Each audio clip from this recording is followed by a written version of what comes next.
دوسری شرائط پیچھے ہم نے 2 شرائط پڑھی پیج نمبر 120 اور 121 پر. ٹھیک ہے, باقی اس کو انڈرسٹینڈ کروانے کے لیے کچھ ایگزامپلز آپ کو دی گئیں.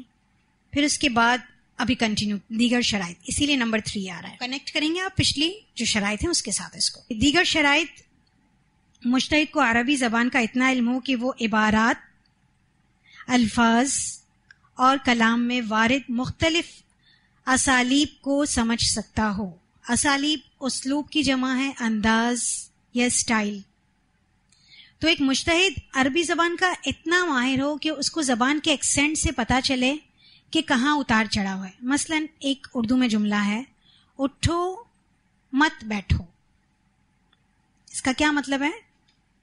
اسٹینڈ اپ ڈونٹ سٹ.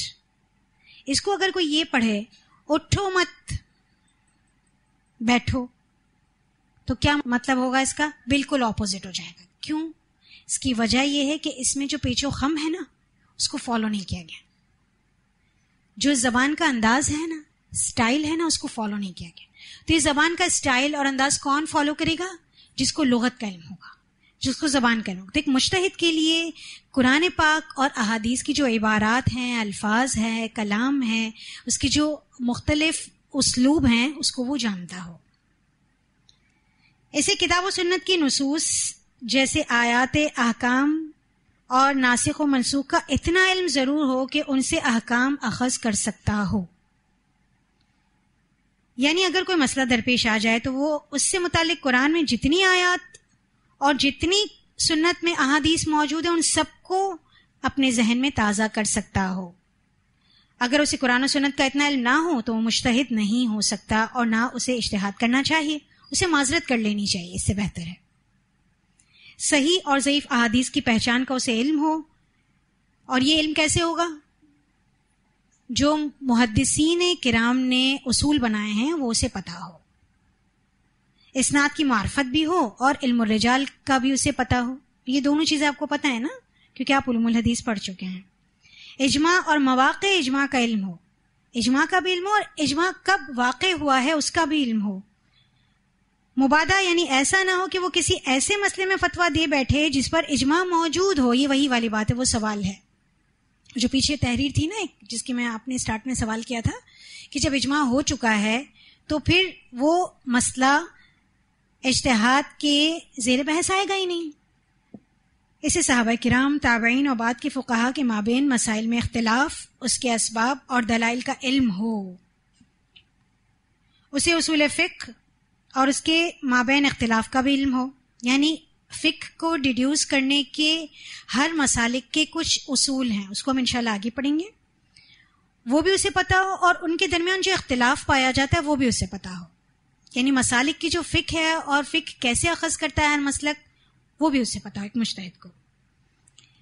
اگلا آخری پوائنٹ ہے, اجتہاد کرتے وقت وہ کسی مخصوص فکر, شخصیت سے متاثر یا تعصب مذہبی کا شکار نہ ہو. یعنی وہ کسی مسلک کو فالو نہ کرتا ہو, نیوٹرل ہو کر قرآن و سنت کے مطابق اجتہاد کرے. درج والا شروط بعض علماء کے ہاں مقید اجتہاد کی ہیں, یعنی کچھ مقید, کچھ خاص اجتہاد تو ان شرائط کے تحت ہوں گے, سب میں ایسے اجتہاد نہیں آتے. یعنی کچھ علماء کی یہ رائے ہے. مثلاً مسئلہ مسح علی الخفین, خفین کہتے ہیں چمڑے کے موزے یا جرابیں, چمڑے کی جرابیں, اس پر مسح ہو سکتا ہے, یعنی اس کا مسئلہ. تو مثلاً مسئلہ مسح علی الخفین کی جو رعایت شریعت میں رکھی گئی ہے, کیا وہ رعایت آج کے صنعتی موزوں کے لیے بھی ہے؟ پہلے چمڑے کے موزے کسی اور طرح سے بنتے تھے, اب چمڑے کے موزے یا جرابیں کم استعمال ہوتی ہیں, صنعتی موزے اس کی جگہ لے چکے ہیں, جو کہ مختلف کپڑوں کے ہوتے ہیں, اور کپڑوں کی کئی اقسام ہیں. تو کیا اس پر وہ والا مسئلہ جو اللہ کے رسول نے بیان کیا ہے وہ کیا اس کے لیے نافذ العمل ہے؟ یا انجیکشن کی سوئی جسم میں داخل ہونے سے وضو ٹوٹتا ہے یا نہیں؟ پہلے انجیکشن نہیں لگتا تھا, جس زمانے میں لگا ہوگا وہ کرنٹ ایشو ہوگا. ہاں, تو اس مسئلے کو کیسے حل کیا جائے؟ تو ایسے مسائل کے حل کے لیے اور اجتہاد کے لیے مذکورہ 5 علوم کافی ہیں. کون سے مذکورہ 5 علوم؟ جو پیچھے کس نے بتائے ہیں؟ شاہ ولی اللہ محدث دہلوی نے بتائے ہیں 5 علوم. ٹھیک ہے، تو ایسے مسائل کے حل کے لیے اور اجتہاد کے لیے مذکورہ 5 علوم کافی ہیں. ایسا آدمی اپنے علم کی بنیاد پر قدیم فقہی ذخیرے میں ایک ایسا جزیہ پا سکتا ہے جس میں فقیہ نے یہ فتویٰ دیا ہو کہ بچھو کسی کے جسم میں ڈنک داخل کر دے. یعنی جب یہ مسئلہ آیا کہ انجیکشن لگانے سے وضو ٹوٹتا ہے یا نہیں، کیونکہ انجیکشن لگاتے تو تھوڑا سا تو خون نکلتا ہے نا، تو اس مسئلے پر قیاس کیا گیا. ایک فقیہ کا فتویٰ ہے کہ بچھو کسی کے جسم میں ڈنک داخل کر دے تو اس کی وجہ سے اس کا وضو ٹوٹے گا یا نہیں. ایک مفتی نے فتویٰ دیا کہ اگر بچھو ڈنک مارتا ہے اور اس سے خون نکلتا ہے تو اس کے خون نکلنے کی وجہ سے اس کا وضو ٹوٹ جاتا ہے.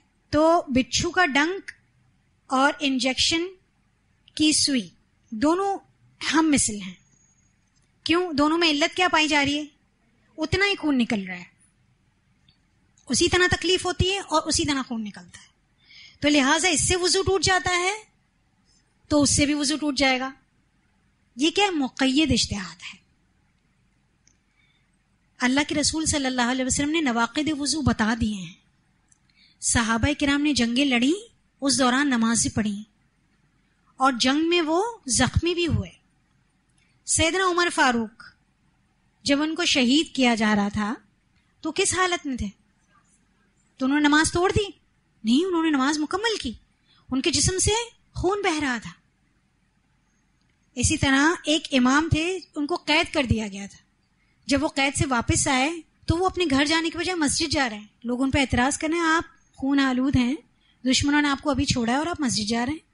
تو انہوں نے کہا سیدنا عمر فاروق نے بھی تو نماز کے وقت پر نماز کو نہیں چھوڑا تھا، وہ خون آلود تھے اس کے باوجود. تو خون نکلنے سے جسم میں کہیں سے بھی اگر خون نکلتا ہے تو وضو نہیں ٹوٹتا. تو یہ والی بات کہ ایسے اجتہاد کے لیے ان شروط کے علاوہ، یعنی جو غیر مقید اجتہاد ہے، اس کے لیے ایک اور شرط کیا ہے کہ وہ یہ ہے وَعَلَى الْعَاقِلِ أَن يَكُونَ بَصِيرًا بِزَمَانَتِهِ یا بِزَمَانِهِ. عقل مند و دانا کے لیے یہ بھی ضروری ہے کہ وہ اپنے زمانے کو خوب جاننے والا ہو، یعنی حالات زمانے سے واقفیت رکھتا ہو. جو زمانہ چل رہا ہے، جو حالات چل رہے ہیں، اسے واقفیت رکھتا ہو اور ملکہ اجتہاد بھی رکھتا ہو. یعنی اب اپنے وقت کے جتنے بھی حالات ہیں، مسائل ہیں، جتنے بھی وسائل ہیں، ان کو وہ جانتا ہو، اس کے مطابق وہ فتویٰ دے. بعض فقہا کہتے ہیں کہ اجتہاد کرنے والوں کے جتنے اقوال ہیں وہ سب درست ہیں. اگر سب ٹھیک ہوں گے تو کس مجتہد کا آپ فتویٰ یا اجتہاد یا قیاس یا اجماع لیں گے؟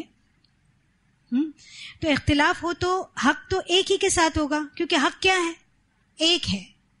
ان کا استدلال یہ حدیث ہے اصحابی کن نجومی بأیہم اقتدیتم اہتدیتم. میرے صحابہ ستاروں کی مانند ہیں، ان میں سے تم جس کی بھی پیروی کرو گے ہدایت پا جاؤ گے. جو یہ دلائل دیتے ہیں نا کہ سب درست ہیں، وہ یہ حدیث لاتے ہیں. یہ حدیث محدثین کرام کے نزدیک موضوع اور من گھڑت ہے، اور نتائج کے اعتبار سے بھی یہ ناقابل تسلیم ہے. کیونکہ اگر اختلاف رحمت ہوتا تو پھر اتفاق ایک زحمت ہی ٹھہرتا. یعنی دوسری دلیل یہ کیا دیتے ہیں؟ اختلاف امتی رحمتن. آپ نے سن رکھا ہوگا یہ اسٹیٹمنٹ، یہ حدیث کو کہہ کر لوگ کوٹ کرتے ہیں، اختلاف امتی، میری امت کا اختلاف دراصل کیا ہے؟ رحمت ہے. تو اس کو الٹا کر دیں، الٹا کریں گے تو کیا بن جائے گا؟ اتفاق زحمت ہے. تو ایسا نہیں ہو سکتا.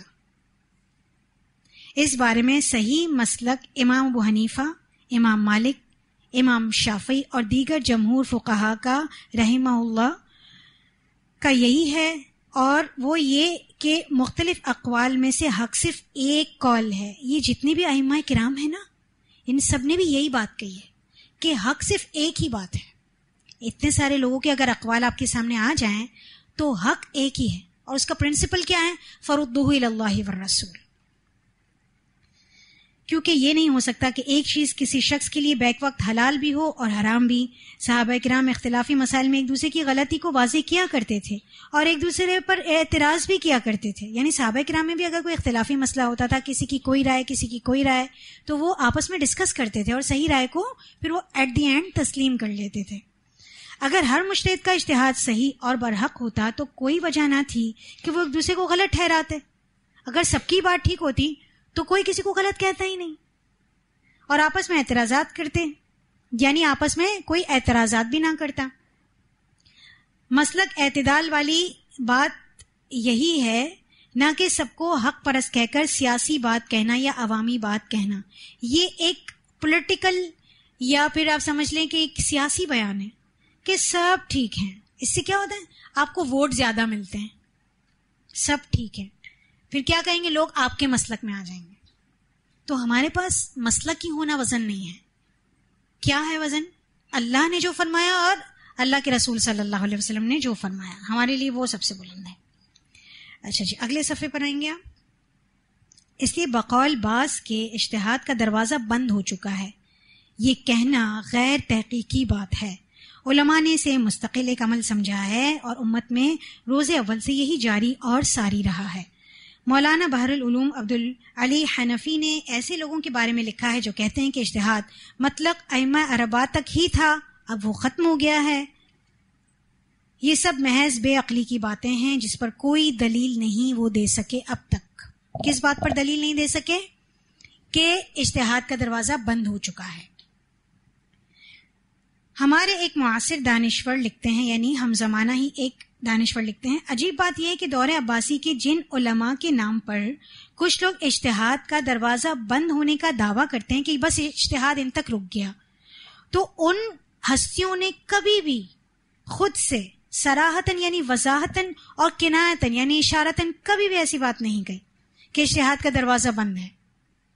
بلا تشبیہ یعنی بلا شک و شبہ میں یہ کہوں گا، یعنی جو دانشور ہیں نا وہ لکھتے ہیں، وہ بتاتے ہیں کہ میں یہ کہوں گا کہ رسول اللہ صلی اللہ علیہ وسلم کو ہم آخر الزمان مانتے ہیں، یعنی نبی صلی اللہ علیہ وسلم کے بعد کوئی نبی نہیں آئے گا، کہ ہم نبی آخر الزمان مانتے ہیں اللہ کے رسول صلی اللہ علیہ وسلم کو، کیونکہ آپ صلی اللہ علیہ وسلم نے خود اپنی زبان سے اعلان فرمایا کہ میں آخری نبی ہوں، لا نبی بعدی وختم بی النبیون، یعنی میرے بعد نبیوں کا سلسلہ ختم ہو چکا ہے، مجھ پر آ کر اب مہر لگ چکی ہے۔ مگر فقہائے اربعہ یا اس دور کے کسی بھی بڑے فقیہ نے کبھی ایسی بات نہیں کہی کہ اجتہاد کا دروازہ ہم پر بند ہو چکا ہے۔ اس بات کی کہ مہر لگ چکی ہے وہ صرف اور صرف اللہ کے رسول صلی اللہ علیہ وسلم، بس ہم اس بات کو تسلیم کرتے ہیں۔ تو روز قیامت تک اجتہاد کا دروازہ، اجتہاد کا باب کھلا ہے۔ عالی دماغ انسانوں کی پیدائش کبھی بند نہیں ہوتی، وہ ہمیشہ جاری و ساری رہتی ہے، یعنی انٹیلیجنٹ لوگ ہر دور میں پیدا ہوں گے۔ چنانچہ خود نظام فطرت کے تحت اسلام کے بعد کی تاریخ میں بار بار اعلیٰ صلاحیت کے لوگ پیدا ہوتے رہے، مثال کے طور پر امام غزالی، شیخ الاسلام امام ابن تیمیہ، شاہ ولی اللہ محدث دہلوی وغیرہ۔ یہ وہ جلیل القدر لوگ ہیں، اگر آپ ان کی تاریخ پڑھیں نا، اس وقت گرد اور مٹی آ چکی تھی اسلام پر، ان سب کو اسلام کی تجدید کرنے والا کہا جاتا ہے۔ فقط ایک شخص امام غزالی اپنے دور کے، فقط ایک شخص امام ابن تیمیہ اپنے زمانے کے، اور فقط شاہ محدث دہلوی، انہوں نے دین پر لگی گرد کو ہٹایا ہے۔ سوچیں کتنے مصائب، کتنے مسائل، کتنے تانوں کا سامنا کیا ہوگا انہوں نے، اگر صرف آپ ان کی تاریخ پڑھیں تو۔ یہ کہنا امت کی تصغیر ہوگی، امت کا مقام چھوٹا بنانا ہے کہ ائمہ اربعہ کے بعد اس صلاحیت کے لوگ امت میں پیدا نہیں ہو سکتے، کیونکہ یہ 3 ہستیوں کا نام فقط صرف یہاں لیا گیا، ورنہ تو ایک طویل فہرست۔ تو اگر اس پر سلسلہ ختم ہو جاتا تو پھر ان کی اہلیت، ان کی قابلیت تو پھر کوئی قبول ہی نہ کرتا۔ ان کا بہرحال ایک مقام ہے۔ حقیقت یہ ہے کہ تقریباً ہر صدی میں ایسے لوگ پیدا ہوتے رہے ہیں جو اپنے وسیع مطالعہ، اپنی اعلیٰ ذہنی استعداد اور اپنی بے داغ اسلامیت کے ساتھ اس قابل تھے کہ وہ مجتہد مطلق کا کردار ادا کر سکیں۔ ایک سنگل پرسن تھے جو مجتہد تھے اس زمانے میں، ایسا کردار، ایسا رول پلے کیا انہوں نے۔ چونکہ یہ دین بہتے چشمے کی طرح ہے، اس لیے کسی بھی مجتہد وقت کے اجتہاد کو اس زمانہ و حالات میں تو اہمیت ہوگی، مگر یہ ضروری نہیں کہ اس کی وفات کے بعد حالات بدلنے پر بھی ان کے اجتہادات من و ان قبول کر لیے جائیں. ہاں مجتہد کیے نہیں بلکہ مجتہدین کے اجتہادات اگر مفید ہوں تو ان سے فائدہ ضرور اٹھایا جائے گا. یعنی ایک مجتہد نے اپنی محنت کے بعد ایک اجتہاد جو کیا ہے وہ اس زمانے کے لیے بالکل درست تھا, اس پر لوگ عمل بھی کرتے تھے, لیکن ہو سکتا ہے وہ وقتی ہو, اس وقت کے ساتھ تو وہ قابل عمل تھا, لیکن جیسے حالات بدلتے گئے, وسائل بدلتے گئے, دن بدن معاشرہ ترقی کرتا رہتا ہے نا, حالات بدلتے رہتے ہیں, رہن سہن, اخلاق, اٹھنا بیٹھنا, کھانا پینا سب چینج ہوتا ہے. تو اسی طرح اجتہادات بھی وقت کی ضرورت ہے. تو پچھلا اجتہاد ضروری نہیں ہے کہ وہ نئے دور میں بھی قابل عمل ہو, لیکن اس اجتہاد کی ویلیو بھی کم نہیں ہوتی اس سے, اس مجتہد کا اجر بھی کم نہیں ہوتا اس سے. وہ اس وقت کی دور کی ضرورت تھا اور اب کی دور کی ضرورت نہیں ہے. ہر نئے دن کی نئی ضرورت ہوتی ہے نا, اسی طرح ہر نئے مسئلے کے لیے اس زمانے کے اعتبار سے نئے اجتہاد کی ضرورت ہوتی ہے. ایک غلط فہمی جو پیدا کی گئی ہے ہمارے معاشرے میں, جس کی بنیاد پر کچھ مسالک بنے ہیں, کچھ مدارس بنے ہیں اور کچھ ان کا سلیبس, کریکولم ان کا سیٹ کیا گیا ہے, جو درس نظامی کے نام سے آپ سنتے ہوں گے. تو وہ غلط فہمیاں کس بنیاد پر پیدا کی گئی ہیں اور اس کو کیوں ترتیب دیا گیا ہے, تو وہ غلط فہمی یہاں پہ بتائی جا رہی ہے, جس کی وجہ سے صحیح اجتہاد نہیں ہو پاتا. تو یہ پڑھنا ایٹ دی اینڈ بہت ضروری ہے. ایک غلط فہمی, تمام مسالک یا دینی مسائل کا احاطہ کرنا عام آدمی کے بس کی بات نہیں, اس لیے وہ صحیح نتیجے پر نہیں پہنچ سکتا, اسے کسی نہ کسی کی تقلید بہرحال کرنی چاہیے. یہ لاجک دیتے ہیں جو کسی ایک مسلک کو تھام لیتے ہیں, یعنی وہ تقلید نہیں کرتا تو وہ خواہش نفس کے مطابق اپنی پسندیدہ چیز کا انتخاب کر سکتا ہے. یعنی یا تو کوئی مقلد ہوگا یا تو پھر خواہش نفس کا شکار ہوگا. کوئی یہ کہے کہ میں کبھی تو امام ابو حنیفہ کا فتویٰ لوں گا, کبھی شافعی کو لے لوں گا, کبھی مالکی اور کبھی حنبلی ہو جاؤں گا, تو یہ تو خواہش نفس ہو گئی. تو پھر اس کا جواب کیا ہونا چاہیے وہ بھی ہم دیکھیں گے انشاءاللہ. نیز وہ تقوی و دیانتداری کے اس اعلیٰ مقام کو بھی نہیں پا سکتا جس پر ہمارے بزرگ تھے. ان کی یہ لاجک ہے کہ اگر وہ ایسا کرتے ہیں کہ کبھی اس کو رائے لے لیں کبھی اس کی رائے لے لیں تو یہ ٹھیک نہیں ہے, اور کوئی بھی دوسرا شخص تقوی اور دیانتداری میں اس اعلیٰ مقام کو نہیں پا سکتا جس کو ہمارے بزرگ پا گئے. بیسیکلی وہ یہ سمجھتا ہے کہ اصل چیز کون سی قرآن و سنت سے مل رہی ہے, تو وہ بیسیکلی قرآن و سنت پہ لوٹ رہا ہوتا ہے. تو کیا سنت رسول اتباع ہوا ہے, خواہش نفس ہے؟ نہیں. تو اس کا جواب کیا ہوگا کہ اگر کوئی کسی ایک مسلک کو اختیار نہیں کر رہا, وہ کہہ رہا ہے کہ جس میں جو بات صحیح ہے میں وہ لے رہا ہوں, تو اس کا مطلب وہ کس کو لے رہا ہے؟ قرآن و سنت کو لے رہا ہے. اور قرآن و سنت پر چلنا خواہش نفس نہیں ہے, عین شریعت کا تقاضا ہے. اور بہتر طریقہ کیا ہے, اگر کوئی سوال کرنے والا, کوئی مسئلے کا حل پوچھنے والا سائل آتا ہے تو اس کو چاہیے کہ وہ سوال کیسے کرے. وہ یہ نہ کہے کہ اس مسلک کے یا اس فقہ کے مطابق مجھے فتویٰ دے دیجئے یا جواب دے دیجئے. اس کو چاہیے کہ وہ یہ کہے کہ قرآن و سنت کے مطابق جواب تحریر کر کے دیجئے, کسی مسلک کے مطابق جواب نہیں دیجئے. اگر جب وہ یہ کہے گا نا تو ایک مفتی یا کسی مسلک سے تعلق رکھنے والا شخص ضرور ٹھہر کر سوچے گا کہ اس کو جواب چاہیے قرآن و حدیث سے. تو سوال کرنے والے بھی یہاں پر کچھ ایسے ہو گئے کیونکہ غلط فہمی پیدا کر دی گئی ہے نا, اس وجہ سے. حقیقت یہ ہے کہ ہمارے ہاں قائم مدارس مسالک کی بنیاد پر بنے ہیں, جن میں صرف اپنی فقہ اس لیے پڑھائی جاتی ہے تاکہ چند مخصوص مسائل میں دوسروں کے اعتراضات کے جواب طلباء جان سکیں. میں پیج نمبر 126 پر ہوں, ٹھیک ہے, سیکنڈ پیرا پر. حقیقت یہ ہے کہ ہمارے ہاں قائم مدارس مسالک کی بنیاد پر بنے ہیں, جن میں صرف اپنی فقہ اس لیے پڑھائی جاتی ہے تاکہ چند مخصوص مسائل میں دوسروں کے اعتراضات کے جواب طلباء جان سکیں. یعنی اگر کوئی آپ سے کراس کوشچن کرتا ہے تو آپ اس کو جواب دے سکیں بس, اور ترجیح بھی قائم کر سکیں کہ اب ہمیں اپنے مسلک کے موقف کو ہی ترجیح دینی ہے. احادیث رسول کا مطالعہ جتنی عجلت سے کرایا جاتا ہے, جو کہ آخری سال میں کروایا جاتا ہے, سیاہ ستہ کا مطالعہ جو سنت کا ایک بہترین مجموعہ ہے اس کو اجرت کے ساتھ کروایا جاتا ہے. اس سے حدیث کا صحیح علم حاصل کہاں سے ہو سکتا ہے؟ مسلک کی محبت دیانتداری اور صحیح علم سے محروم کر دیتی ہے. اس لیے ایک رسول کا انتخاب خواہش نفس نہیں بلکہ اطاعت ہے جو آسان ہے، مگر 4 یا 5 علماء و فقہا کی آراء میں سے چناؤ کرنا مشکل ہے. اطاعت صرف رسول اللہ صلی اللہ علیہ وسلم کی بات یا عمل میں ہوتی ہے، نہ کہ کسی اور کی بات میں. مگر کیا یہ حقیقت نہیں کہ یہ سب چیزیں مسلکوں کی نظر میں ثانوی حیثیت رکھتی ہیں، سیکنڈری حیثیت رکھتی ہیں، اور تقلید سب سے اہم ہو جاتی ہے؟ یہی بات ہے. اسی لیے تو سب سے پہلے سالوں میں فقہ پڑھائی جاتی ہے، مسالے کی اصول فقہ پڑھائے جاتے ہیں، بڑی بڑی موٹی موٹی شروح پڑھائی جاتی ہیں ان متون کی. جو ان کے جتنے بھی متن ہیں نا اس کی کتابیں الگ ہیں، اور پھر اس پہ شرح لکھی گئی ہیں وہ الگ ہیں. اس کی فہرست آئے گی انشاءاللہ جب آپ فقہ اربعہ پڑھیں گے تو اس کو پڑھایا جاتا ہے. پھر آخر میں جب 1 سال رہتا ہے تو ایک طالب علم فر تمام احادیث کو عربی میں پڑھ لیتا ہے، کیونکہ اس کو لغت پڑھائی جاتی ہے نا تو اس کو عربی آ گئی ہوتی ہے، اس کی سمجھ میں بھی آ جاتا ہے. تو باقی صحیح کون ہے اور کون غلط، اس مسلک کی لڑائی کو ہر کوئی سمجھتا ہے کہ یہ جلوس، جلسے، مناظرہ بازی، فلائرز، بینرز، تصنیفات، نیز دروس و تدریس میں مسابقت یعنی سبقت لے جانا، اور سب سے آخر میں اپنی جماعت، گروہ اور مسلک کی دعوت وغیرہ، جس میں ادعو الی سبیل ربک کی بات کم ہوتی ہے اور ادعو الی سبیل جماعتک کی بات زیادہ کی جاتی ہے. کتنی سچی بات لکھی ہوئی ہے یہاں پر. دنیا بھر میں مسلمانوں کے پاس اب اسلام کو متعارف کرانے کے لیے یہی فقہی مسلک ہی تو رہ گئے ہیں. مگر کیا اہل دین کے مسائل میں کمی آئی ہے یا ان میں اضافہ ہوا ہے؟ باقی صحیح اسلام کہاں ہے؟